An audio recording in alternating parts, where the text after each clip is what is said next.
Transform your leftover mashed potatoes into deliciously soft and cheesy potato cakes loaded with bacon, cheese, and herbs. Let me show you how easy it is to make these potato cakes. In a large bowl, combine leftover mashed potatoes and cheeses. I have 3 types of cheeses here: sharp cheddar, mozzarella, and Parmesan cheese. Up next, add all-purpose flour, bacon, parsley, and seasonings. Here I have baking powder, black pepper, salt, and garlic powder. Now add an egg. Stir everything together until well combined. Using a large cookie scoop, take about 1/4 cup of potato mixture and drop into a hot skillet with shimmering oil. Flatten the batter into patties with back of your cookie scoop. Work in batches so you don't overcrowd the skillet. I can fit 3 patties in mine.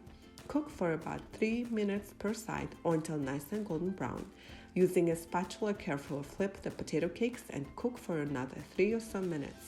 Transfer the cooked potato patties onto a wire rack lined with paper towel to absorb excess oil. Repeat the remainder of potato mixture, adding more oil to the skillet as needed. Serve hot potato cakes with a side of sour cream if desired. If not serving right away, you can keep the potato cakes warm in the oven at 200 degrees. Enjoy!